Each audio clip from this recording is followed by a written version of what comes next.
O vídeo chama Lembre-se que você é mortal. Na thumb tem um Memento Mori da vida. E esses dias o Pichi Pichi tava falando com o Pichi Pichi no Instagram. Aí o Pichi Pichi disse: Qual a sua opinião sobre Memento Mori? Disse: O que é isso? Aí chegou e disse: É viver com a certeza que tu vai morrer. Esse negócio assim. É lembrar da ideia que você morre, que você é um mortal. Negócio assim. Não sei se eu consegui passar a vibe da, do conceito de fato da palavra. Mas enfim, aparentemente o vídeo do Gellan é sobre isso. E os vídeos do Gellan normalmente são meio reflexivos. Aqueles vídeos que você fica olhando pra tela pensando, caramba. E é uma das ótimas, foi uma das ótimas sugestões do Gapmap pra assistir em live. E bora! A morte. Cara, a trilha sonora desse cara é maravilhosa. Será que ele deixa na descrição? Não, ele não deixa. Olha, legal, legal, legal. Deixa eu fazer um comentário aqui. Ô, mano, dica aí. Suas soundtracks são ótimas.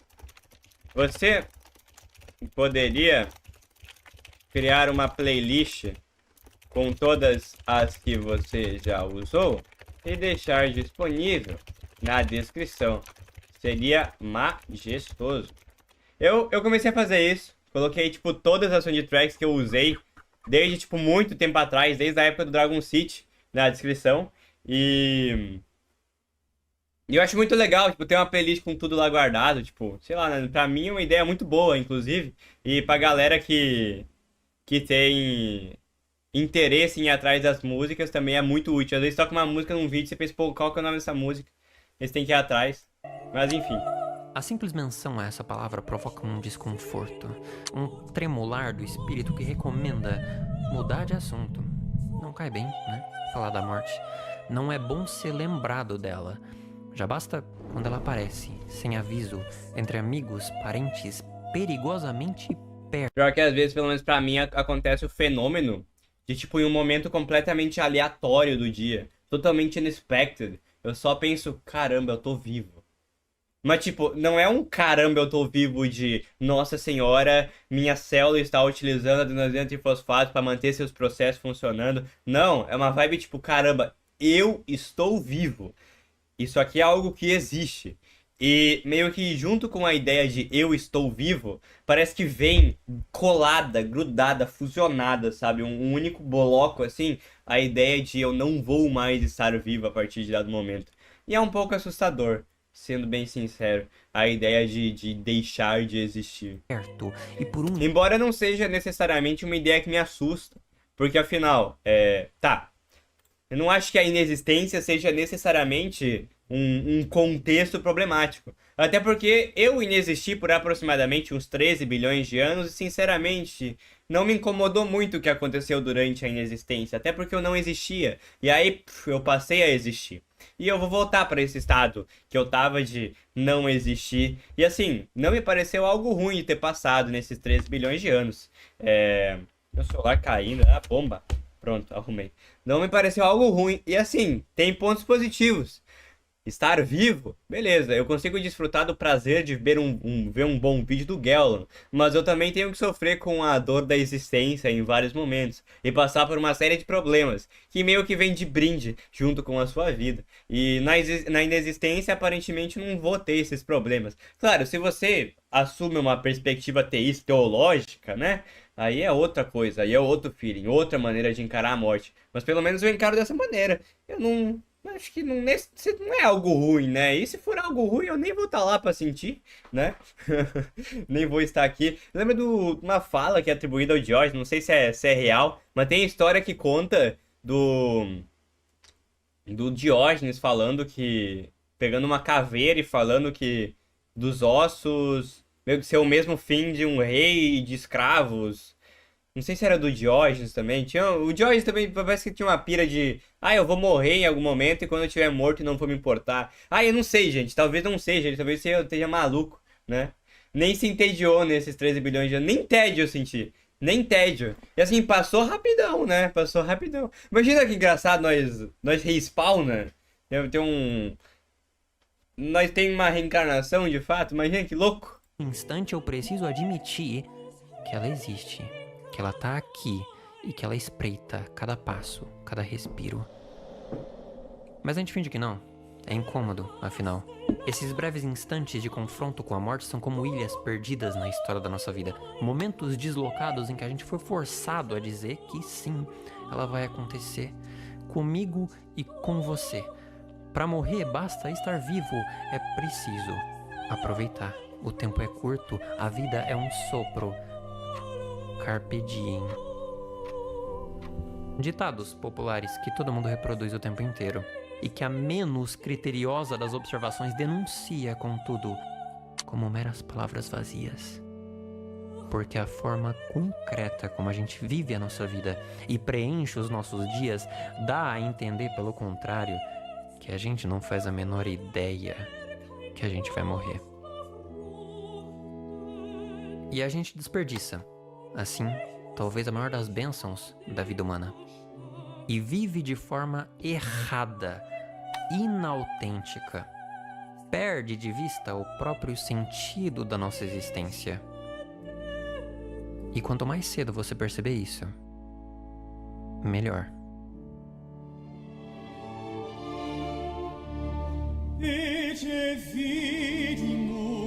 Cara, olha essa trilha sonora. Olha isso!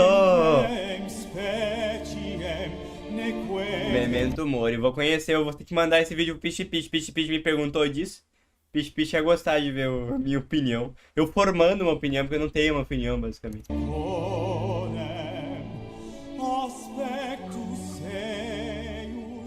Quando os antigos generais romanos retornavam de uma batalha vitoriosa, era comum haver grandes desfiles em sua homenagem, nos quais alguém colocava uma coroa de louros na sua cabeça e sussurrava no seu ouvido duas frases: Memento homo, memento mori.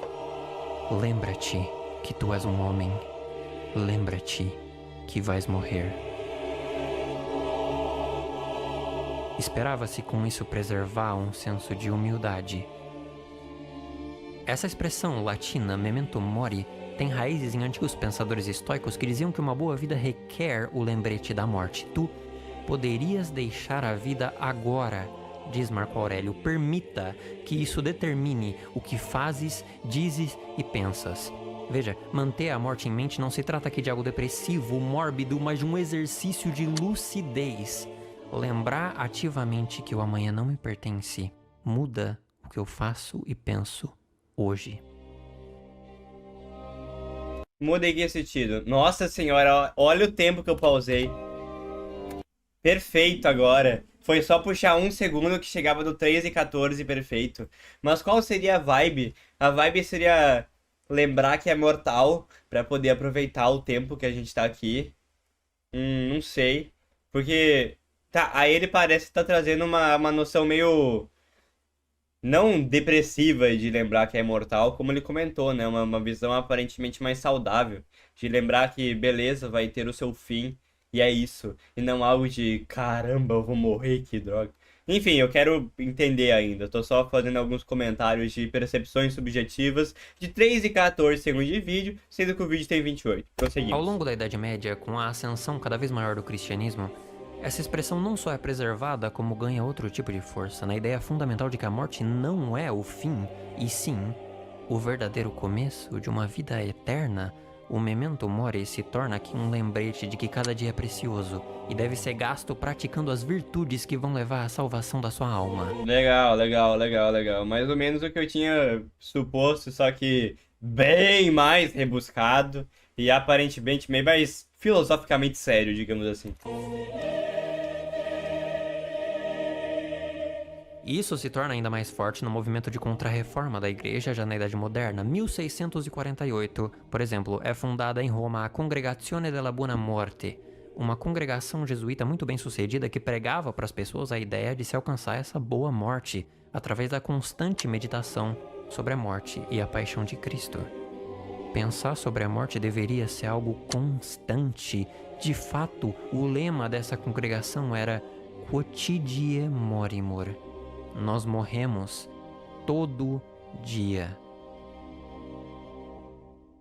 Uma visão que penetrou de tal forma na consciência do povo que, como mostra a Corina de Cassoli no artigo 2015, foi comum em Roma o nascimento de associações populares cujo objetivo era cuidar, coletar e enterrar os cadáveres de pessoas pobres, indigentes, ostracizadas, cuja família não tinha condições de arcar com o enterro. Compara isso com a forma como a gente evita sequer passar perto de lugares como cemitérios ou hospitais, como se a realidade da morte devesse ficar o máximo possível escondida dos nossos olhos. A Europa do século XVII, ao contrário, não via a morte como um tabu, como algo mórbido, e sim como algo cotidiano, algo que a gente deveria se familiarizar o tempo inteiro.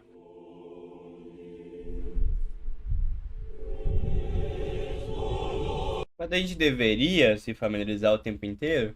Tipo, beleza, ele tá falando que a gente deveria, ele deu um possível porquê, pode se imaginar como um porquê, o que ele mencionou antes.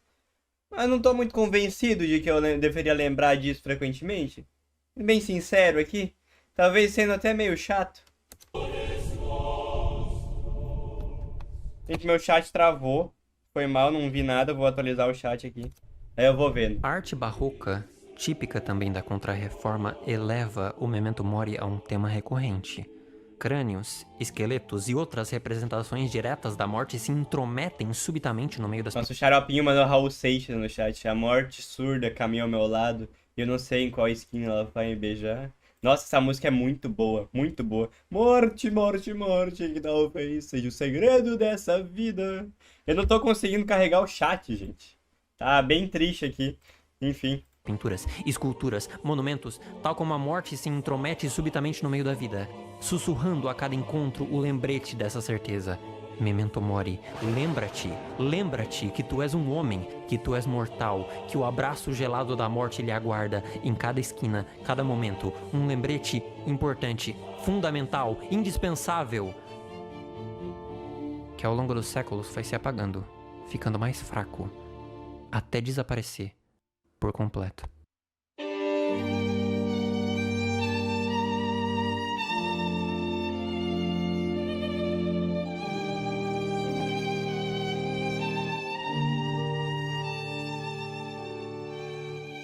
O memento mori, descrito pela Corina de Cassoli na Roma Barroca, era sobretudo cristão.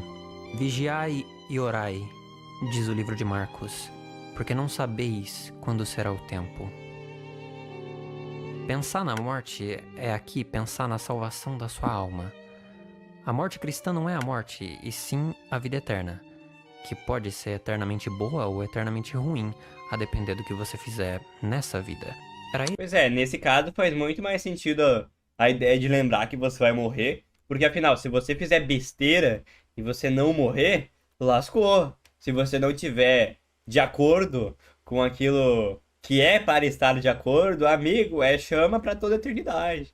Então, parece fazer mais sentido do que assumindo uma premissa de pura inexistência, de morreu já acabou. Esse pensamento completamente religioso que rodeava o contato das pessoas com a morte, veja, era nisso que elas pensavam.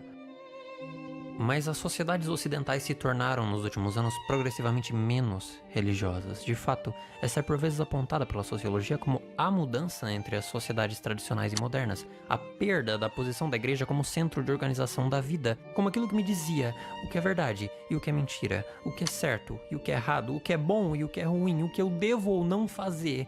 A igreja vai perdendo espaço para outras instituições, em particular a ciência e o mercado, e vai sendo reduzida cada vez mais ao indivíduo. Perceba, não é que a fé das pessoas tenha diminuído. Apenas o adendo chama para toda eternidade a depender da descrição. Eu tô falando de cristianismo nesse caso, né? Mas realmente depende. Cristianismo, catolicismo e tal. Mas o desenvolvimento exponencial da capacidade da ciência em explicar os fenômenos do mundo, em transformar o mundo, meu Deus, muda a nossa visão de mundo. Mesmo sem que você perceba.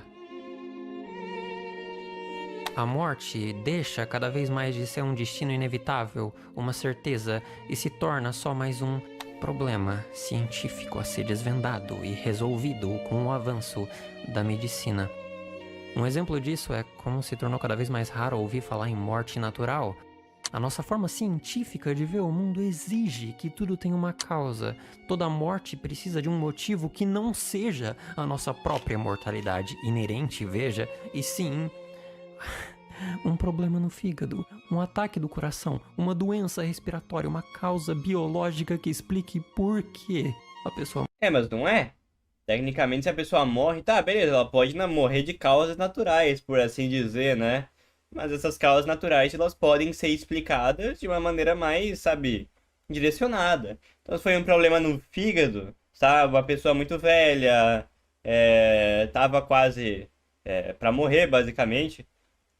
Nossa, bem triste, na verdade, né? E aí deu alguma coisa no fígado e morreu. Assim, tecnicamente, falar que é no fígado seria só uma maneira de explicar isso. morreu e principalmente como isso poderia ser evitado. A morte se tornou uma questão técnica, não mais espiritual. As pessoas à beira da morte não são almas a serem salvas, e sim pacientes.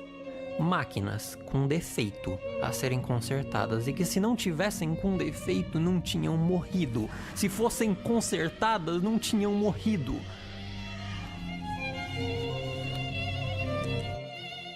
Philip Meller e o Chris Schilling, em 83, falam do sequestro da morte na era moderna, no sentido em que ela some da nossa vida, e explicam esse fenômeno com 3 grandes causas. Uma delas é, de fato, o encolhimento do escopo religioso na nossa vida. A modernidade, dizem, se desenvolveu junto com uma dessacralização da vida social, mas falhou em substituir as certezas religiosas com certezas científicas. Não tem. É diferente, social, né? Mas falhou em substituir uma informação que advém de estudo científico é diferente de uma certeza religiosa. Porque a certeza religiosa, ela, pode sobreviver, sabe? Pode sobreviver milênios. Assim, aquilo que pessoas diziam no cristianismo 2000 anos atrás, aquilo que Jesus Cristo falou, até hoje é seguido e é tido como verdade, do ponto de vista cristão, né? Mas certezas científicas podem simplesmente acabar, né? Posso ter certeza de alguma coisa, aí chega um artigo e muda. Vocês viram o espinossauro? Gente, vocês sabem a história do espinossauro? Deixa eu mostrar aqui pra vocês. Espinossauro. Esse é um artigo de 2020 que mudou completamente como se imaginava o espinossauro. Tipo, o espinossauro era imaginado assim. Quando eu era criança, eu era muito fã de dinossauro. Tinha uns livros de dinossauro, uma penca de livro, assim, de dinossauro. E mostrava os dinossauros nos livros. Aí era esse espinossauro aqui, muito maneiro, né? E hoje em dia se entende que é algo um pouco mais parecido com isso aqui, ó. Aqui tem alguma outra imagem? Tinha alguma outra imagem, mas, assim, não é tão legal quanto o espinossauro era de verdade. Espinossauro 2020. Aqui, ó. Um pouco diferente, né? Um negócio mais ou menos assim. E aquático também, né? Agora tem olha isso aqui, cara. Totalmente diferente do espinossauro. Sim, as coisas mudam, né? As coisas mudam com descobertas novas. Não me parece um problema também, né? E que bom!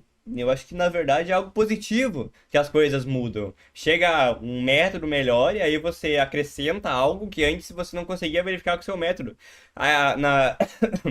Na história da psicologia, essencialmente pensando em prática baseada em evidências, houveram muitas vezes onde se tiraram algumas conclusões específicas, elas caíram por terra. Então, tipo, houve uma época que alguém chegou e concluiu: psicoterapia não funciona. Hoje a gente sabe que não. Aí depois vem alguém que diz: psicoterapia funciona e todo e qualquer tipo de psicoterapia funciona.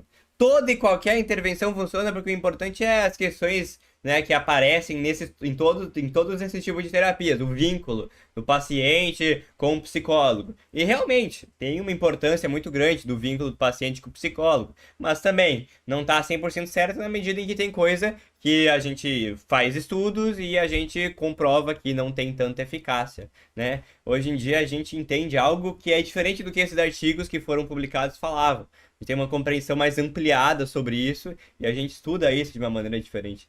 Enfim, que bom que a gente tenha ciência. certezas religiosas com certezas científicas. Veja, a igreja... E precisa de certeza?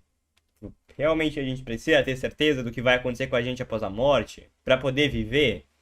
A gente precisa de um propósito para poder viver? A gente precisa de Por exemplo, a gente precisa depender de um divino, de um propósito divino que envolve uma finalidade transcendental, ou a gente não pode se apoiar em algum propósito que, por mais seja artificial, é artificialmente aquilo que faz sentido pra gente?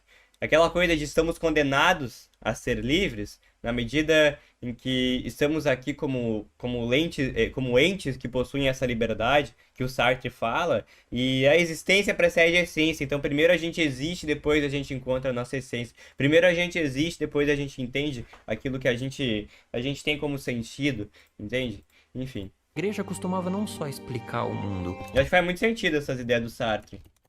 mas nesse processo fornecer um sentido pra minha vida Uhum. E eu não imagino que necessariamente precise. e pra minha Quer morte. dizer, precise de algo transcendente como motivo de vida. Quando a ciência passa a explicar o mundo, ela não me oferece mais um sentido, e sim a ausência de um. Ou seja, eu ganho mais controle sobre o mundo por meio da tecnologia, mas eu perco sentido, propósito para usar esse controle. O problema é que eu preciso de um sentido para minha vida e para minha morte. A morte sempre foi uma grande fonte de aflição, e Peter Berger vai dizer que eu preciso de legitimações simbólicas para lidar com ela. E se eu perco a religião, se ela perde a autoridade, eu preciso achar isso em outro lugar. Precisa? Precisa mesmo? Assim, eu particularmente não vejo um sentido lógico na própria existência. Parece algo que aconteceu, beleza. Algumas moléculas inorgânicas se combinaram, formaram moléculas orgânicas, pá, aminoácido, pá, juntou com água, assim, criou uma membrana específica, assim, uma condição muito propícia para isso, criou uma célula com material genético que é passível de, quando duplicado, ter alguma mutação específica. Essas mutações foram acontecendo, o ambiente foi selecionando, o mecanismo da seleção natural foi atuando, e agora eu tô aqui, e eu vou morrer. Eu vou morrer. Em algum momento essa live aqui vai ser só memória de um ser que não pode mais estar aqui falando com vocês. Assim, não acho que tenha nada de teleológico nisso, na medida em que existe um sentido ou existe um propósito. Eu acho que só acontece. Eu acho que em algum momento eu vou morrer. Em algum momento pessoas, pelo menos a minha opinião, tá? Em algum momento pessoas que viveram uma vida justa vão morrer, tal como pessoas que viveram uma vida injusta. Essas pessoas que tiveram uma vida justa não necessariamente vão chegar em um ponto onde elas vão ser recompensadas por essa vida justa, ao passo que uma pessoa que cometeu muita atrocidade durante sua vida pode ainda ser recompensada em vida e vai morrer da mesma maneira. E assim, eu particularmente não vejo isso como um grande problema, porque eu simplesmente passei do ponto de, ok, vou ficar me importando muito com isso, e só aceitei que realmente vai ser assim, sabe? Realmente eu vou morrer. Então eu acho que não necessariamente você precisa assumir, encontrar um sentido pra morte, talvez um sentido pra vida. Seria legal aquela ideia que eu mencionei antes, de você encontrar o seu próprio sentido. Eu acho isso bonito, acho uma ideia legal. Mas um sentido pra morte, não sei se precisa. Eu acho que se for apontar algo que eu imagino que seja mais próximo de um necessário, é você fazer com que valha a pena a sua existência. Mas também não é algo que depende única e exclusivamente de você, né? Às vezes você já dá o azar de nascer em uma família com uma condição financeira ruim, uma família com problemas. Mas eu não falo de problemas de, ai, a minha mãe é muito impulsiva. Eu falo de problemas no sentido de problemas brutais mesmo. Problemas onde você se ferra bastante, problemas de viver uma situação traumática. Algumas pessoas não têm a possibilidade de poder, por escolha, viver uma vida melhor. Porque algumas pessoas meio que são fadadas, em certa medida, a viver a vida que elas meio que foram submetidas a viver em certa medida. Acho que precisar ou não é um pouco relativo. Tem pessoas que precisam e tem outras que não. Eu acho que eu mudaria e colocaria, tem pessoas que parecem precisar e não pessoas que precisam. Porque normalmente eu não gosto de fazer afirmações tão certeiras. E tá, realmente, faz sentido parecer que algumas pessoas precisam preencher algum buraco. Parece que algumas pessoas têm essa necessidade, mas eu não sei se realmente é uma necessidade de fato ou é algo que se aparenta como uma necessidade, mas não necessariamente é algo que é necessário por si só, sabe, em sua essência. O indivíduo moderno se torna então reflexivo, o sentido da vida se torna algo que eu mesmo tenho que dar pra mim mesmo. Quem eu É aquilo que eu tinha comentado. Ok. sou? Por que eu tô aqui? Essas se tornam perguntas que eu mesmo tenho que responder. o eu se torna um projeto. Surge a importância de ter uma carreira, planos para o futuro, fazer por você mesmo algo que dê valor à sua vida. Perceba. O self vai aos poucos ocupando o centro da vida. Antropocentrismo. Legal, legal. O problema, meu Deus, é que se o eu vai ficando cada vez mais importante, a morte desse eu vai ficando cada vez mais assustadora. Nossa! Tá, faz sentido, faz sentido, faz sentido, faz sentido. Sorry. I want to die. Não ajuda nisso a crescente identificação do eu com o corpo, a cultura fitness e o entupimento das academias, o endeusamento da juventude relacionado a essa noção do eu como um projeto que deve ser alcançado e que vai tornar a ideia da morte cada vez mais inconveniente, algo a ser evitado a qualquer custo. A gente esconde os moribundos, as máquinas defeituosas, nos hospitais, nos corredores, nas camas de UTI, onde a gente não precise olhar para elas. E de preferência passa longe de qualquer cemitério também. O antigo costume de se preservar o corpo do parente morto em casa, no quarto, alguns dias antes do funeral, parece absurdo. Perceba, na verdade, a aversão instantânea dessa ideia e você vai ver pela primeira vez como a presença da morte se tornou imperdoável para nós. Caramba. Tá. Legal a construção de raciocínio. Tava conversando com a Duda hoje. Eu tava falando sobre a questão de viver muito, né? E aí, pelo menos uma conclusão que eu cheguei, comentei com ela, é que eu responderia para a pergunta, você gostaria de ver muito? Um grande e claro depende. Porque assim, depende. Como eu vou estar vivendo muito? Eu vou chegar em uma idade onde minhas funções cognitivas vão estar preservadas? Eu penso o seguinte, cara, eu vou chegar em um momento onde eu vou começar a esquecer algumas coisas fundamentais para mim. Eu vou começar a esquecer quem eu sou. Eu vou começar a esquecer quem eu fui. Eu vou começar a agir de maneira impulsiva, será em algum momento. Fazer um mal pra mim, fazer mal pra outros indivíduos, me tornar uma pessoa que não é mais tão virtuosa quanto ela já foi. Eu vou me tornar uma pessoa pior. Se esse pra mim é o contexto de viver um contexto onde eu não posso aproveitar a minha própria vida em sua essência e eu me descaracterizo e deixo de ser a mim mesmo, isso não parece um cenário muito legal. Um cenário onde eu tenho que lidar com o fardo de ser um indivíduo biológico, controlar essa casca biomecânica que vai chegando em um ponto onde suas funções vão começar a ficar cada vez mais, sabe, complicadas de manter. Quando minhas células vão estar complicadas, vão estar tendo dificuldade para fazer o seu trabalho. Eu acho que esse cenário não é um cenário tão ideal para estar vivendo. Então, se eu gostaria de ver muito, acho que depende. Acho que depende do quão bem eu vou estar. E para eu estar bem, tem coisas que eu posso fazer. Não comer muito junk food, manter uma alimentação saudável diversificada, com fruta, com legume, com verdura, com proteína suficiente, carboidrato do bom, sabe? Fazer atividade física, ir treinar, ir pra academia, sair pra caminhar, sair pra andar de bike, eu adoro sair de bike, manter meu sono bom, que é algo crucial também. Esses tópicos todos. Beber bastante água, com certeza, tem água aqui. Eu já terminei de tomar o copão de leite aqui, já foi embora o leite, já terminei. Então tem coisas que eu posso fazer para conseguir fazer com que o final da minha vida valha a pena. Eu gostaria muito de viver muito se eu pudesse entregar amor àqueles que eu amo o máximo possível. Eu gostaria de não viver muito se eu estivesse dando trabalho aos outros de fato. Compartilha de uma opinião muito semelhante com a minha, comendo batata doce e frango. Bora prosseguir. Foi mal.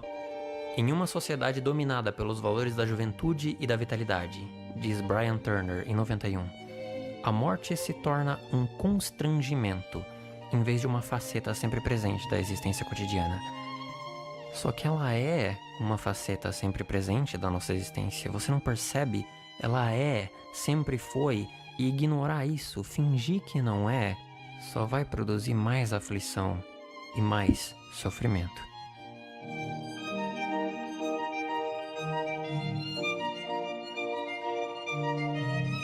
Assim, com a perspectiva um pouco mais centrada no terreno, até com ele falando de antropocentrismo, parece que tá começando a fazer sentido a ideia. Por isso que eu tô começando a me convencer um pouco da ideia de lembrar que é mortal. Até porque talvez de fato estejamos como sociedade colocando muito valor em noções relativas à juventude. Mas isso não necessariamente quer dizer que a gente tem que dar mais atenção para a morte, talvez para o fim da vida em geral, talvez dar mais atenção para a velhice, porque tal como a morte vai chegar para todos nós, a velhice também vai chegar para todos nós se a gente não morrer antes, se não houver algum infortúnio que faça com que a gente vá de base antes de chegar na velhice.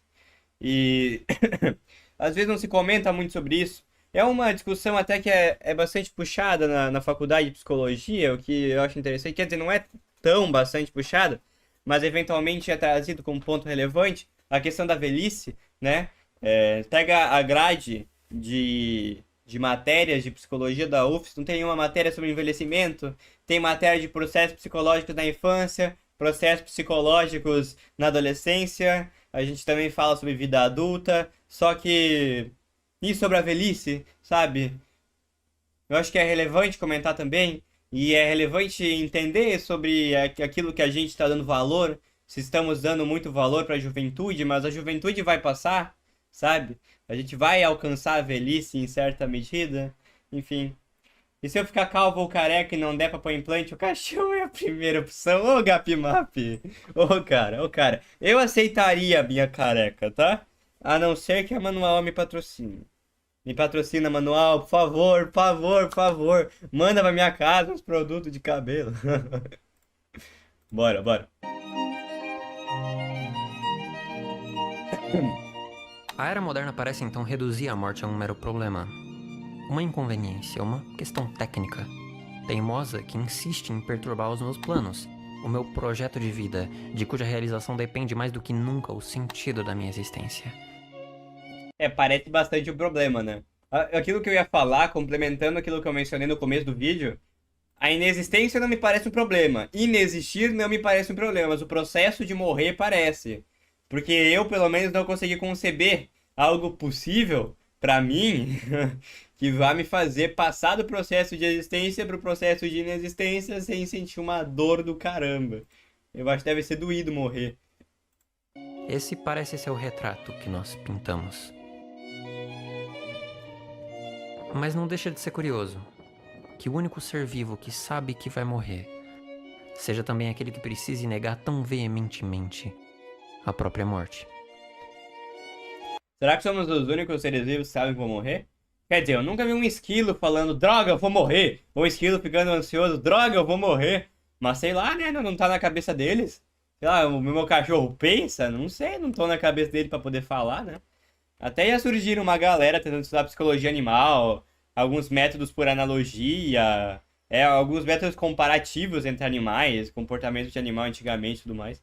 Mas eu acho que até hoje não chegou na conclusão, meu cachorro pensa, meu cachorro não pensa, meu esquilo pensa, meu esquilo não pensa. Talvez não com linguagem, né? Mas enfim. Com linguagem, obviamente não, senão falariam, imagino. Veja, Ou depende da definição de linguagem. Tem animais que fazem sons e aparentemente conseguem se comunicar com esses sons. Qual que é a definição disso? Eu acabo chegando na conclusão que eu não sei de nada. a consciência da nossa mortalidade é algo tão próprio do ser humano que Heidegger vai dizer que ela é o que define a nossa existência. O tipo de ser de um ser humano é o de um ser voltado para a morte.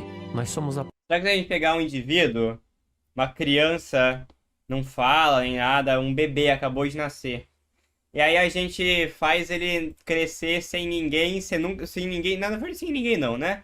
A gente faz ele crescer sem nunca ter contato com a morte. A gente tenta controlar ao máximo, claro, não tem como controlar ao máximo, mas a gente tenta fazer com que ele não presencie a morte em momento algum. Se ele chegar em uma idade onde ele já consegue ter um raciocínio um pouco mais complexo, ele vai conceber a morte?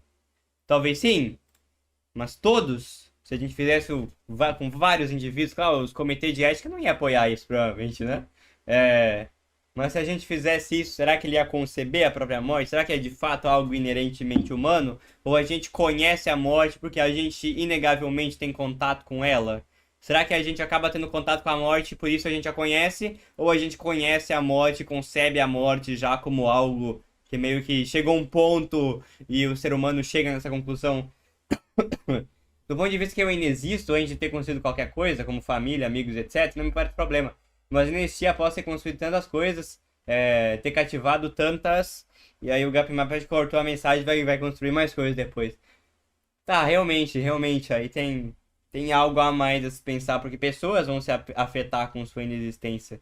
Pessoas vão se afetar com isso, mas acho que não tem nada que você possa fazer se você morrer, né? Após ter construído tantas coisas, ter cativado tantas pessoas, me parece horrível. Dói só de pensar. Sentir que sem escolha deixo todos aqueles que me amam pra trás sem aviso. Não ter oportunidade de lhe dar um último sorriso. Pra mim é o maior medo. Curioso que aí você tá pensando em um medo de morrer. Tá falando sobre um medo da morte, mas não na medida em que. Na medida em que você construiu tanto um você, que perder esse você que você construiu parece ser algo ruim, como parece ser alinhado com a perspectiva do vídeo. Mas você está falando sobre a perspectiva de outros. A sua morte parece amedrontadora, nesse caso, com base na sua descrição, não por você estar morto, mas sim porque outras pessoas vão sentir a sua falta. Parece uma perspectiva diferente. O que o Gellman falaria sobre isso? Será que ele vai mencionar algo semelhante a isso no vídeo? Ou ele vai focar na esfera individual? Vai focar na esfera da reflexão individual? E parecia uma sujeirinha na tela, né? Acho que é uma coisa parede. Puxa. Ali, ó. Curioso, eu mexendo aqui na câmera. Enfim, realmente, tem que considerar esse aspecto. Não tinha pensado por esse lado. Existem pessoas que vão se sentir tristes se eu for embora, né? Mas enfim, acho que não tem nada que eu possa fazer sobre isso. Então, por que eu vou me preocupar sobre isso? Na verdade, eu já mandei um áudio de morte pro Diogo. Sério, eu já mandei um áudio meu pro Diogo salvar. E quando eu morrer, eu quero que ele dê um jeito de divulgar esse áudio. O áudio começa literalmente: gente, se vocês estão ouvindo esse áudio, eu morri. E se eu morri, quero dar umas instruções pra vocês, tá? Se vocês não seguirem, eu não vou estar aqui pra ficar triste, mas por favor, sigam, tá? Eu morri, cara. É literalmente um áudio assim. Aí eu vou falando sobre algumas coisas que eu gostaria de ter falado. Eu agradeço coisas legais da minha vida. Eu tenho que regravar esse áudio. O Diogo perdeu o áudio. Eu tava falando com o Diogo: ô Diogo, você tá com o meu áudio de morte salvo? Eu disse: áudio de morte? O cara nem sabia que eu tinha enviado um negócio pra ele. Mas enfim, algum dia eu vou enviar um áudio de morte pro Diogo. Aí se eu morrer, vocês vão ficar ouvindo, valeu? Apontados para ela a cada momento por essa certeza, pela noção sempre latente, sempre presente da minha própria finitude, pela noção de que cada dia pode ser o último, que não há garantias, nada que efetivamente impeça o meu fim de chegar até mim, e a aniquilação de todos os meus planos, toda a minha realidade. Ser humano é ser jogado no mundo amarrado à certeza da sua própria finitude, que lhe atormenta, lhe persegue e define a sua existência. Dentre todos os seus medos, desejos, ideias, a morte é, diz Heidegger, sempre a mais possível das possibilidades. Porque ela... Sim, algumas pessoas têm certeza de que vão morrer de fato, mas não de que será uma finitude. Não que viverão uma finitude. Na medida em que alguns indivíduos, algumas pessoas pressupõem a vida eterna. Então eles pressupõem uma existência após a morte em um plano divino que não seja terreno, em um céu ou em um inferno, né? Mas enfim, imagino que quem acredita em céu e inferno deva objetivar ir pro céu, né? sempre possível, sempre se esgueirando pelas frestas a despeito de todos os cuidados, em desrespeito a todos os seus planos, todas as suas... Gabriel falou no chat, real, deveria ser mais estoico nesse aspecto, mas aceitar isso me parece impossível. Não sei se seria possível pra ti, não sei se seria impossível pra ti, e também não sei nem se seria possível manter uma conduta estoica sempre. Na verdade, eu acho, na minha opinião, que não tem como ser estoico sempre. Talvez você possa ter algumas atitudes que, em suma, na maior parte do tempo são estoicas, mas eu acho que ser estoico sempre, 100% do tempo, parece algo meio utópico, na medida em que somos seres humanos falhos, que às vezes são levados pela emoção, às vezes A gente pode reagir perante alguma coisa. Às vezes algo pode incomodar a gente. Às vezes algo pode aparecer incomodando a gente e a gente pensa, putz, mas não faz sentido lógico eu me incomodar com isso. Às vezes você entende que não faz sentido lógico, eu falo por mim, tá? Mas mesmo assim, o pensamento continua voltando pra cabeça. Pelo menos acontece isso comigo às vezes. Às vezes tem algumas linhas de raciocínio e eu penso um pouco, só vem a linha de raciocínio, eu paro tudo e penso, cara, isso não tem sentido. Isso não faz sentido. Essa linha que eu tô assumindo não faz sentido.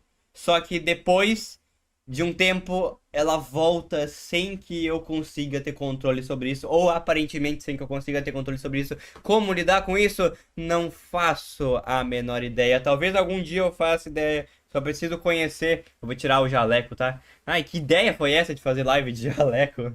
Enfim. Mas em algum momento talvez eu descubra como lidar com isso. Mas por enquanto eu não sei. Se alguém tem alguma sugestão, a aba de comentários e o chat da live estão aqui. Agora eu vou voltar pro vídeo. Esperanças dispostas uma a outra na longa passarela imaginária que você projetou à sua frente, com cuidado, com esmero, com clemência, pedindo, por favor, que dê tempo. Não surpreende, portanto, que o sujeito moderno rejeite essa consciência com tanta veemência, que ele evite olhar a morte nos olhos e que o memento mori tenha se deturpado em frases vazias, sem substância, que antes servem para me distanciar da morte do que para me relacionar com ela. Sim, todo homem é mortal e Sócrates é homem, logo... Mas eu não sou Sócrates, eu sou um homem vivo, com um coração que pulsa, com memórias e entes queridos, pessoas, um homem que chora e que sente saudade, que tem medos e sonhos, que ama e odeia, que erra e continua tentando. Não me trate como um conceito abstrato de homem universal. Não me trate com essa frieza, com essa lógica absoluta e A inquestionável. eloquência desse cara, a maneira como ele conduz o roteiro, cara, é muito bom, velho. Muito bom, mano. O Gellan é sempre muito cinema ver vídeo do Gellan, cara.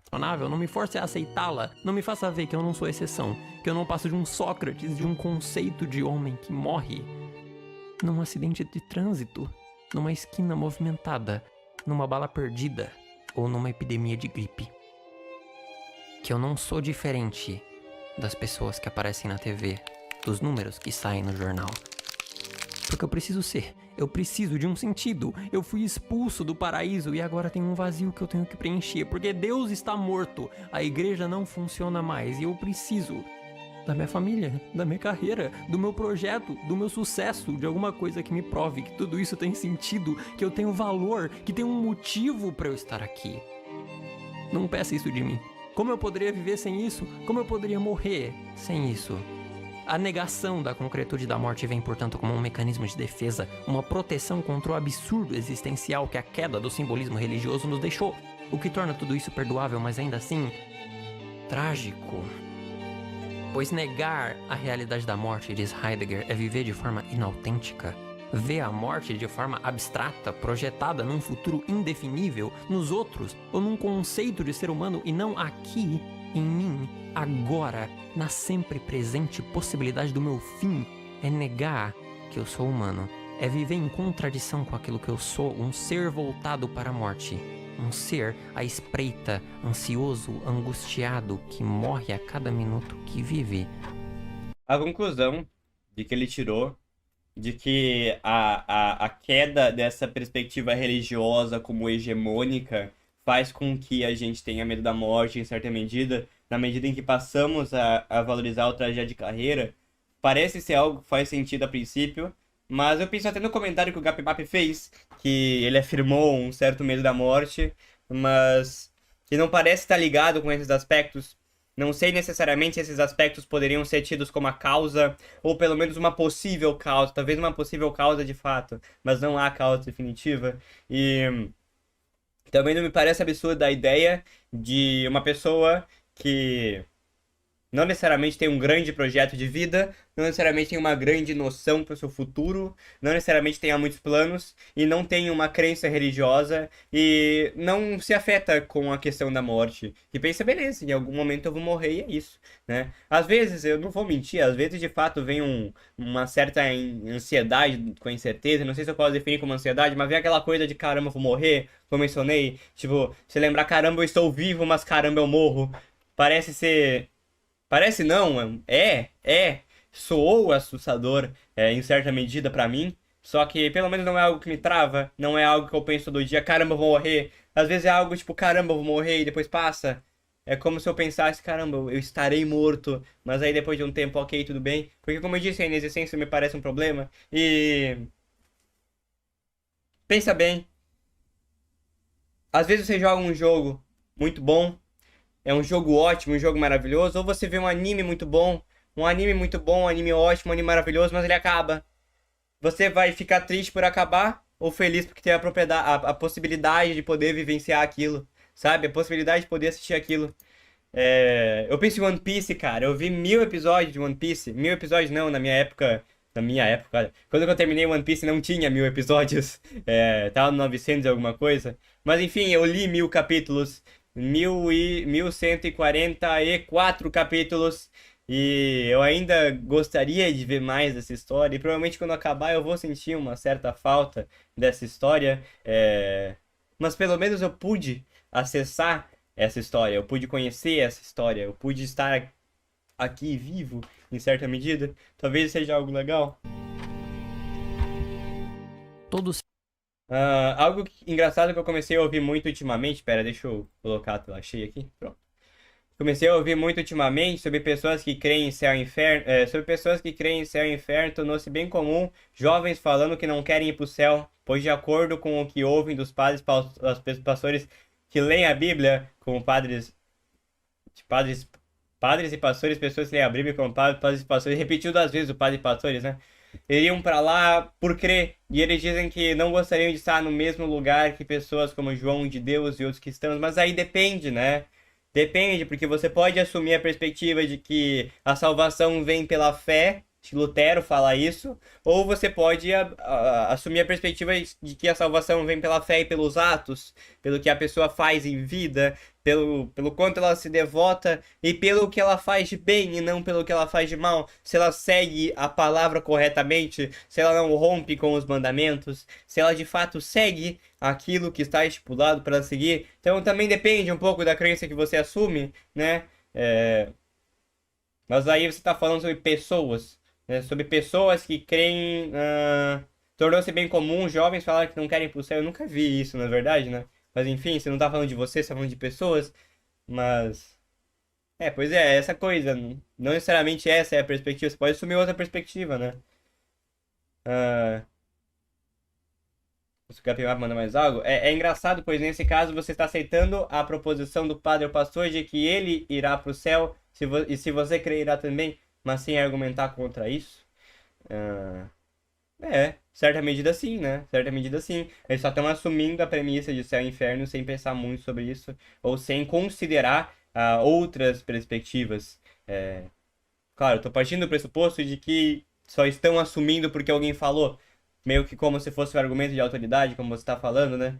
Mas assim, eu nunca vi um caso desse, e eu não sei como é que é. Você disse que tornou-se comum, mas eu particularmente nunca vi, então não posso falar muito com base naquilo que eu reparo. Mas enfim, está aí o comentário do Gapi Macaco. Gapi Macaco, porque ele usa foto de macaco no Discord. O Grande Gapi sentido que eu Macaco. busque precisa partir dessa condição que me define. Do contrário, ele é falso, ilusório. E diante da foice inquebrantável da morte, ele vai se quebrar. Vai me deixar desamparado, em pânico, como se eu não soubesse que ela esteve sempre comigo. Existem poucas histórias na literatura universal que expressem essa tragédia de forma tão poderosa quanto a morte de Ivan Illich, de Lev Tolstói. Cara, essa música é muito boa. Essa não, né, em específico. Essas músicas são muito boas.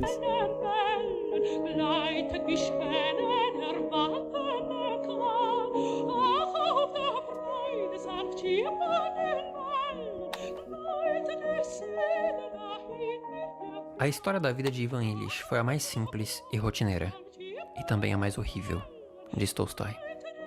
Ele teve uma vida excelente, sob todos os critérios modernos, uma infância feliz, boa criação, uma longa carreira de sucesso como juiz, bem paga, reconhecida pelos colegas e pela sociedade, família bonita, esposa, 2 filhos, uma vida em que lazer, trabalho, vida social estão em perfeito equilíbrio, com decoro, sem excessos, come il fate, como deve ser. Até que um dia, como qualquer outro, ele é confrontado com a morte. Por causa de um acidente doméstico qualquer que deu início a uma doença fatal. Ele perde peso. As pessoas mudam ao seu redor. Ele observa como elas reagem da mesma forma como ele reagia nessas situações. Certo constrangimento. Uma emulação que tenta preservar as coisas como sempre foram e fingir até o último instante que tá tudo bem.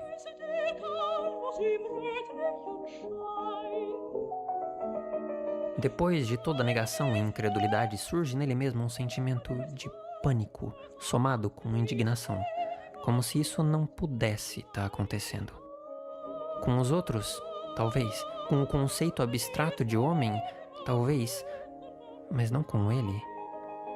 Não comigo. Não agora.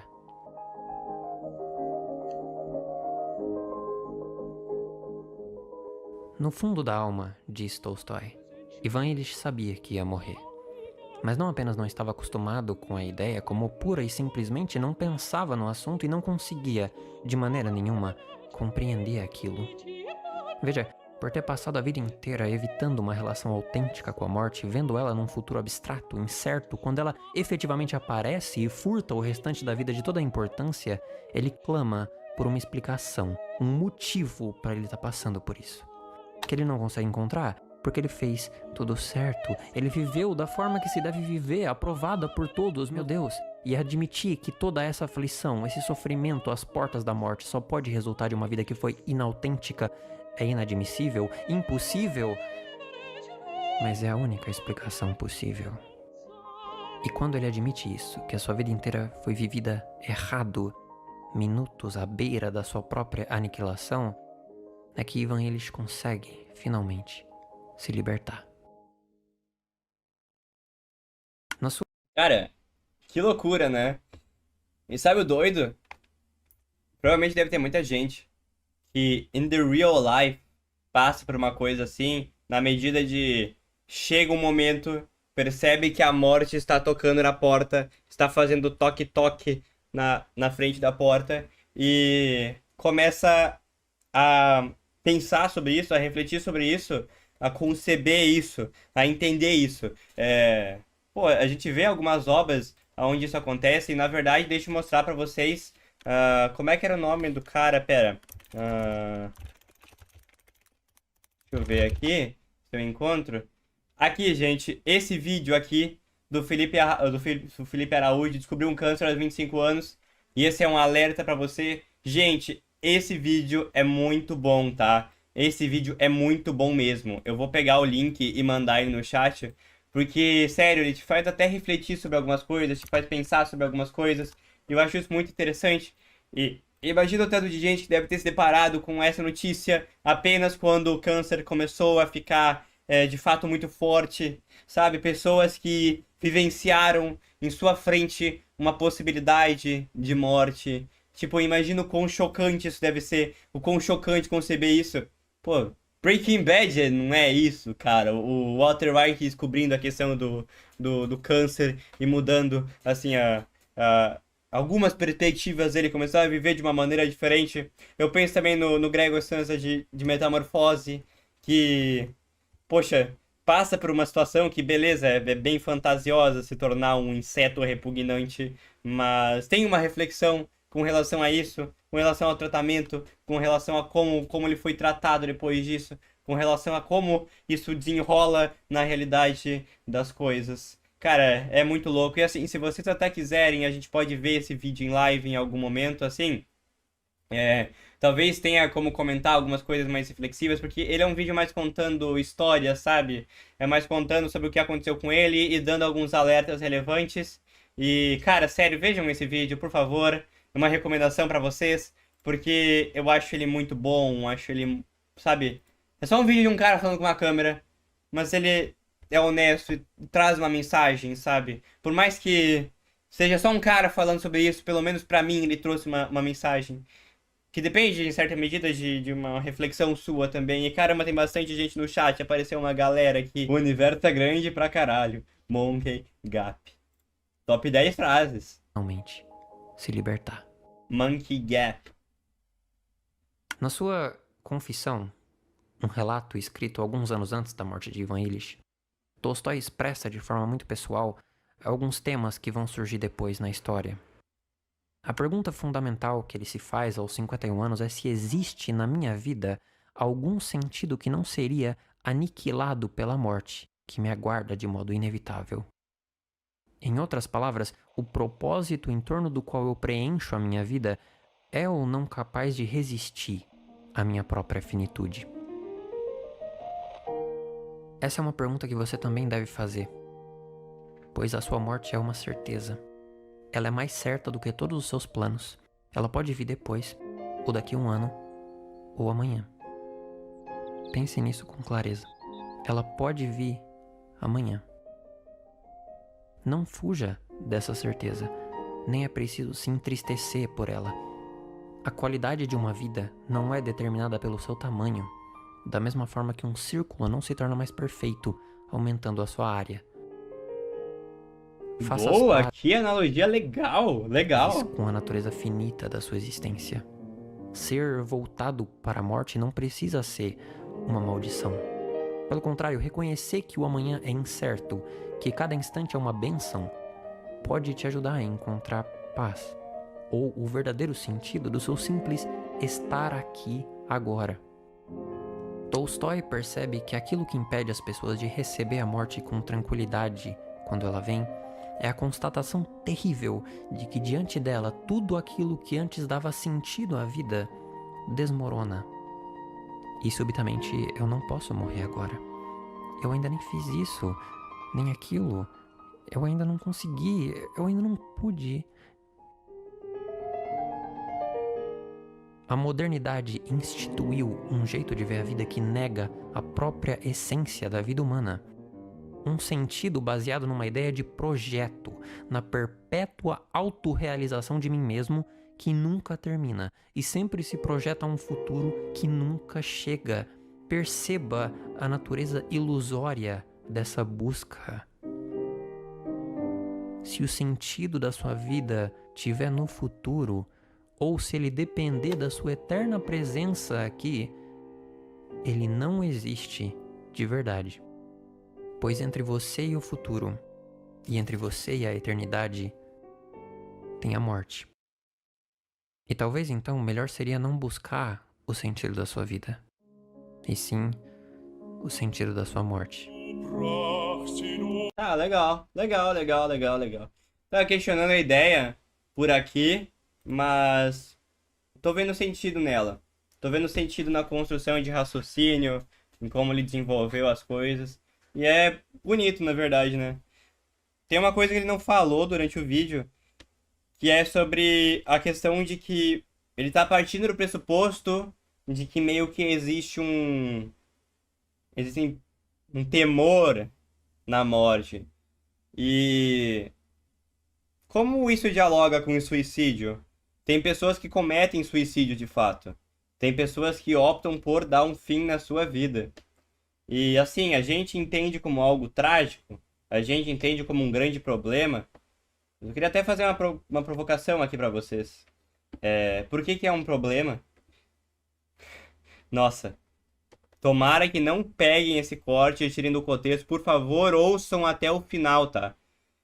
Dado uma pessoa que pretende cometer suicídio, eu consigo ver sentido em como essa pessoa encara o suicídio como uma solução para o problema. Porque dado que uma pessoa cogita o suicídio, eu pelo menos pressuponho que ela esteja vivendo um grau de sofrimento muito grande. Esteja vivendo um contexto onde ela está imersa em um sofrimento muito grande e não vê perspectiva de melhora. E por mais brutal que possa ser, se ela cometer suicídio, ela não vai sentir mais dor. Afinal, dada a perspectiva de que ela inexistirá, não haverá então dor para se sentir, dado que não existirá. Também não haverá prazer, mas que prazer existiria na vida de uma pessoa que está em um grau de sofrimento tão grande que cogita suicídio? Então, eu entendo perfeitamente, e o pior é que eu não sei muito bem argumentar contra isso. E, na verdade, às vezes eu tendo a concordar que, de fato, é um fim para o sofrimento e é uma solução. É a melhor solução? Eu imagino que não dê de afirmar isso e não seja possível fazer essa afirmação. Ela parece até um pouco absurda, mas eu acho que não tem como negar que parece ter um sentido em imaginar isso como um fim. E eu queria saber de vocês, deixar uma provocação no ar, como vocês argumentariam contra isso? Uma pessoa, e eu não tô falando de um sofrimento tipo, eu briguei com minha mãe. Não, tô falando de sofrimento grande mesmo. Uma pessoa que não tem perspectiva de melhora. Nasceu em um país pobre, em uma família pobre. Imagina, sei lá, uma pessoa que nasceu e cresceu em um contexto escravista. Uma pessoa que foi escravizada, viu suas gerações sendo escravizadas, foi torturada e não tem nenhuma perspectiva de mobilidade social. Como que você olha para essa pessoa e fala, você precisa continuar vivo? Na verdade, essa pessoa continua viva para servir de mercadoria, para servir de objeto e para essencialmente suportar um sofrimento simplesmente abismal. Mas não existe hoje em dia não existe isso, mas existe algo análogo a isso. Existem sofrimentos muito grandes. Enquanto eu tô agora falando sobre isso em live, tem muita gente passando por uma série de situações de dor, de situações de desconforto e sem perspectiva de melhora. Eu não consegui até hoje pensar em um contexto onde se olha isso e faz com que essa pessoa, simplesmente conversando, utilizando a palavra, a cura como a palavra, em uma ideia que os psicanalistas falam bastante, eu não consigo ver como seria possível mudar esse tipo de perspectiva. Uma possível resposta que eu já pensei é a questão de imaginar dois cenários, porque uma resposta que eu recebi para isso foi o seguinte: não necessariamente a pessoa quer morrer. Ela só está optando por morrer porque ela visualiza isso como a única solução. Mas não necessariamente é isso que ela gostaria.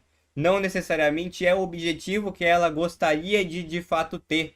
Porque por vezes você pode... suponho que você possa perguntar para uma pessoa que está tendo intenções suicidas se ela tem sonhos. E provavelmente ela poderia responder que sim. Eu tenho o sonho de poder ter um emprego bom. Tenho o sonho de poder comer bem. Eu tenho o sonho de poder, talvez, ter uma família. Talvez ter possibilidade de ser feliz, ter um tempo para poder curtir um lazer. Ler alguma coisa legal, assistir alguma coisa legal, comer algo legal, ter amigos, sabe? Essa pessoa pode ter objetivos. E aí vem a pergunta, se você comparar o seu cenário ideal que você objetiva, o sonho que você gostaria de viver com a morte, qual você iria preferir? Eu suponho que a maior parte das pessoas iria gostar da ideia de optar pela vida ideal. Só que a questão é que para muitas pessoas isso é apenas o ideal e não algo possível. E talvez nosso trabalho como pessoas seja não dizer para a pessoa que ela tá errada, que a decisão é burra, que a decisão é imbecil, porque dá de entender a decisão. Talvez o real meio para lidar com isso seja, obviamente, ajuda psicoterápica, né? Ajuda de um terapeuta, mas talvez fazer com que ela veja uma certa beleza e sentido em estar aqui. É uma sugestão minha. Não sei se seria a melhor estratégia interventiva, talvez seria terapia de fato, mas enfim. Não tenho que se argumentar, só não cometi o ato por causa da motivação dos estudos, e você tá certo. Como você responde à linha de raciocínio que eu construí agora? Existe um contexto ideal que você gostaria de viver? Existe um contexto ideal onde você realiza seus sonhos? Tem como você viver esse contexto ideal? Talvez pareça que não, mas te convido a pensar um pouco sobre isso. Humanos são muito complexos, falou Cunha. Sabe uma coisa que também é muito complexa? A mais BI. Eu trocando completamente, eu num assunto meio filosófico, reflexivo, aí eu troco pra isso. Meu Deus. Bora lá.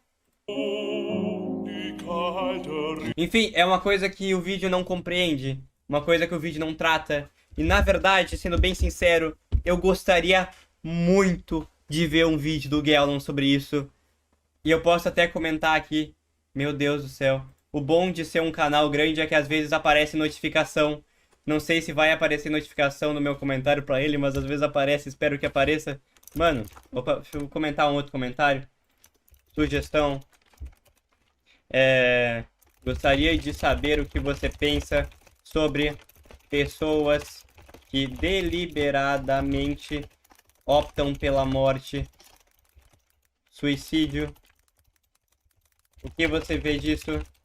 Como você enxerga isso? Porque eu consigo compreender plenamente a opção ao suicídio, dado uma vida fusionada com o sofrimento inerente a ela. Adoraria um vídeo seu sobre isso. E, by the way, adorei esse também. Ótimo. E dá um like também, que é um ótimo vídeo.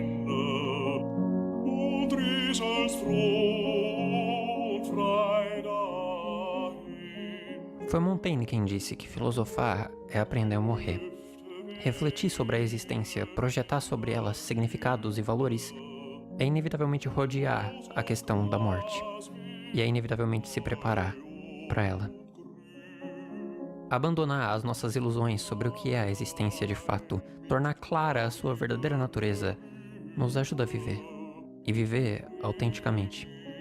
E eu acredito que reconhecer que nós somos seres voltados para a morte, que nós somos definidos pela consciência da nossa finitude, é um passo crucial na minha busca por paz, por sentido, pela legitimação simbólica cuja ausência tanto me atormenta desde o início da humanidade.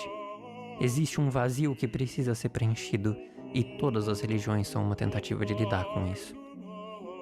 Nós vivemos numa era desencantada, em que todas elas perderam a autoridade. Mas a solução moderna, que sem querer acaba negando a nossa própria mortalidade, não me parece um bom caminho. É importante dizer que aceitar a possibilidade sempre presente da morte não quer dizer se tornar inerte ou abandonar os seus planos, os seus objetivos. Quer dizer apenas não construir o propósito da sua vida unicamente sobre eles.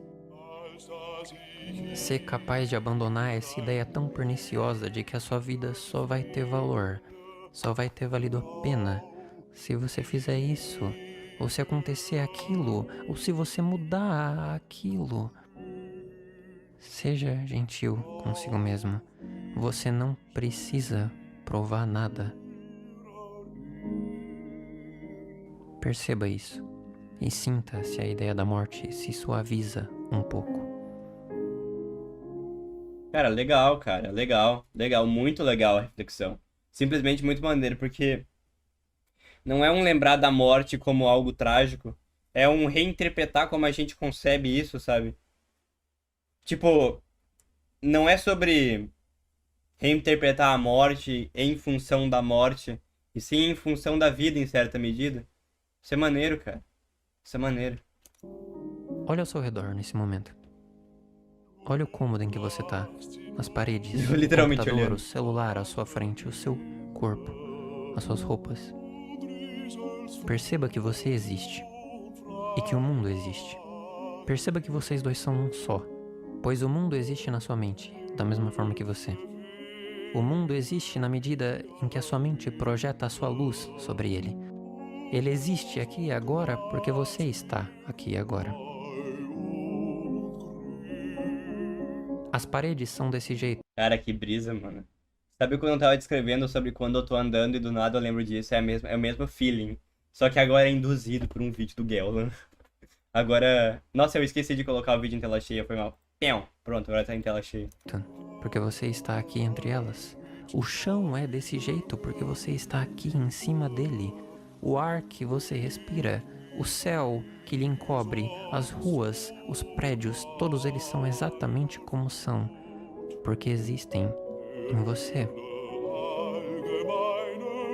Você não percebe que, assim como eles, você já é tudo o que precisa ser? Que desde o momento em que você nasceu, você emitiu sobre o mundo a sua luz. e permitiu que tudo existisse da mesma forma que tudo existe. Ouça-me.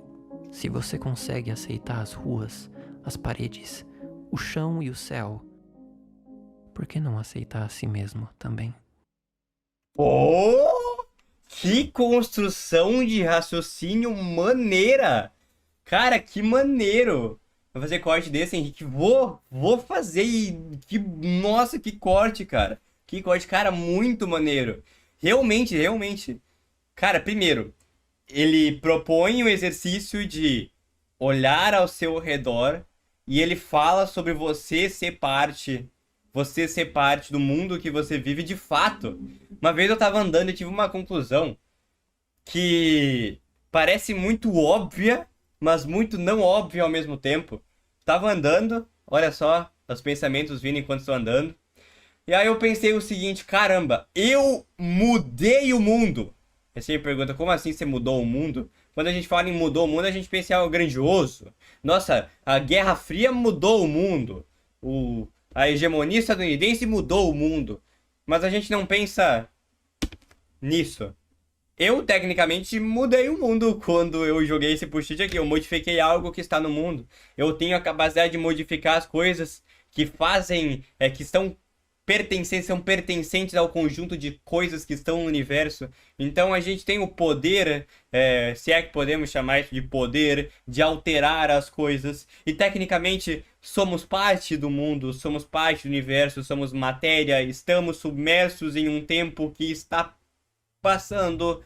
Somos indivíduos que vivem em um mundo tridimensional, nesse mundo tridimensional. Então, tecnicamente, somos parte do mundo. E se aceitamos o mundo, por que não aceitamos a nós mesmos? Cara, que legal. Que legal, que legal. Se somos o mundo e aceitamos o mundo, por que não aceitamos nós mesmos? Parece realmente ter uma contradição aí. Pô, muito da hora, cara. Muito da hora. Tava pensando no assunto que tu tocou antes e realmente não tem resposta filosófica pro suicídio. Eu acho que é muito mais algo biológico e, tipo, na época pouco me fazia sentido a vida. Que queria não entendi o que você quis colocar aí, na verdade. Só a capacidade de mudar um momento no tempo já é incrível. Pô, é maneiro, cara. É muito maneiro. Meu, que brisa. Pois é, João Henrique da UBM, que falou lá em cima ser o João Henrique da UBM. Oi, João Henrique da UBM. Seja bem-vindo à live. Você está no corte também, tal como todos vocês e eu mesmo. Porque o corte faz parte do mundo, tal como eu e tal como você. O sentido da sua vida certamente vai além de tudo. Que arte bonita, cara. Que arte bonita. Ela passa uma serenidade, as cores, assim, meio claras, sabe? Sei lá, os giros. As coisas não parecem tão retas, assim. Até o telhado aqui, a casa, não parece tudo tão retinho. E essa harmonia parece trazer um aconchego. Mas ao mesmo tempo, esses tons de azul aqui, esses tons de verde, parecem trazer um bucolismo. Não parece que tá frio, mas frio e ensolarado, como uma sensação de estar em um dia frio, em um sol quente que te esquenta, que te tira da sensação de frio. Nossa, aí eu tô brisando demais, né? Somos todos swing. Todas essas Não era muito bem essa conclusão, mas beleza. reflexões que eu te ofereço. Mas permita, eu peço, que elas sejam ao menos um ponto de partida. Abra-se, agora, para a real natureza da sua existência aqui. A transitoriedade, o amor, a vida, a morte. Tudo que é, tudo que foi, tudo que pode ser. Eu. O som dos passos deixa tudo tão melhor. Tão melhor. Ele linka o vídeo com o áudio. Ele linka o que está acontecendo com o áudio. Normalmente eu não faço isso nos meus vídeos. Normalmente tem o áudio, que é a trilha sonora junto com a fala. E o vídeo, que são coisas diferentes. Normalmente eles não andam juntos. A vida. E aqui, embora ele estivesse falando sobre algo que não tem a ver com o vídeo, mesmo assim ele colocou os passos, o que deu uma sensação muito boa. Teve um vídeo meu que eu brinquei com essa ideia de áudio e vídeo. Alguns, na verdade, que eu já coloquei efeito sonoro, mas eu acho que os efeitos sonoros não são tão relevantes, porque é só quando aparecia algo na tela. Mas teve um vídeo que era 24 horas sem tecnologia, não usei PC, não usei celular. Tecnologias digitais, né? Celular, PC e tal. E tem uma hora que eu tava lendo um livro e tava chuvoso. Uma manhã chuvosa, eu com um casaco debaixo das cobertas lendo um livro. Tocando uma música e depois eu deixo o som de chuva caindo no fundo enquanto eu falo sobre o livro. E é tão aconchegante, passa a vibe do dia, porque sou eu mostrando o vídeo, o livro, gravando o livro, enquanto tá tocando um sonzinho de chuva no fundo e passa uma vibe tão boa, tão boa, tão boa quanto esses passos nesse trecho do vídeo. A morte. E essa porta que também fez barulho. Tudo que é, tudo que foi, tudo que pode ser. Eu e você. Brach sie nun die kalte Rinde und Riesels froh. Legal, cara. Muito legal. Muito legal. Muito legal. Eu quero agradecer a todos por estarem aqui. Ele trazendo... Especialmente aos meus apoiadores. Eu vou deixar mais que esse permitem que trecho, isso tá? tudo Daí eu aconteça. faço os comentários. Eu decidi abrir os membros aqui no YouTube também, pela solicitação de várias pessoas diferentes. Os preços variam sutilmente em relação ao Apoia-se, porque a taxa que o YouTube me paga é um pouco diferente da do Apoia-se. É alta também, né? 30% YouTube. Eu tenho que dormir. Boa noite, Fly. O Gapmap saiu também. Eu não dei tchau pro Gapmap, mas talvez ele veja o corte, então... Oi, Gapmap, se ele estiver vendo o corte. Dito isso, os benefícios serão os mesmos. O principal que eu tenho em mente, a principal forma de retribuir o apoio de vocês é fazer uma ligação, uma chamada, alguns dias depois de cada vídeo, para conversar sobre o processo que me levou a criá-lo, para responder quaisquer questões que vocês tenham, para aprofundar todos os assuntos e, de modo geral, conversar um pouco mais sobre cada um deles. Por isso, eu vou deixar um comentário fixado, especialmente para os apoiadores e para os membros responderem com qualquer ponto que eles gostariam de discutir mais a fundo. E então, daqui a uns dias, a gente faz a chamada no Zoom ou no Meet, alguma coisa fácil e acessível para todos. Eu espero que seja o bastante e que seja uma maneira apropriada de responder ao tamanho da importância que vocês representam para mim. De todo modo, muito obrigado a todos por estarem aqui e até a próxima. Quando o primeiro videogame foi lançado, Nossa, pulou direto pro vídeo depois, Dá né? respiro. Cara, que legal. O que tem no Seja Membro do Geolan? Deixa eu dar uma olhada aqui. Os benefícios. Apoio, fidelidade, nome do crédito, ligação comigo após os vídeos, clube do livro no Discord, legal, super apoio, acesso antecipado a novos vídeos, minha mais profunda gratidão, 24 por mês. 24 por mês, maneiro. Gente, esse vídeo é muito bom, tal como são muitos dos vídeos do Geolan. E eu acho legal como ele traz uma reflexão que você consegue aproveitar e tirar algo dela no final das contas, que pode impactar em como você vai viver a sua vida. Isso é muito maneiro, isso é muito interessante, e agora o Geolan tem um novo membro. Foi por isso que eu fechei a câmera e fiquei falando meio pausado, sem fechar o raciocínio. Legal, legal, legal. O Geolan, pô, vale muito a pena apoiar o Geolan, de verdade. Eu acho que o trabalho dele é muito bom, então não tem outra coisa que eu poderia ter feito. Então, é isso. Até de ver a assinatura aqui. Na verdade, eu acho que eu não poderia mostrar isso aqui não, né? Porque, enfim... Ah, tem só um post. Tem só um post, então de boa. Então não tem problema, não tem problema. Enfim, na verdade eu nem tava mostrando, então de toda forma não teria problema porque eu não tava mostrando. Enfim, gente, um ótimo vídeo, muito bom. E meio que eu já passei a minha conclusão, já passei as minhas perspectivas, e o que eu tiro desse vídeo é que realmente parece importante lembrar um pouco sobre a nossa mortalidade, mas não para a gente ficar ansioso e mal com nossa mortalidade, mas para a gente tomar ela como um fato e algo que vai acontecer, e assim poder ver como a gente vai criar nossas perspectivas de vida e a gente vai orientar a nossa existência, entende?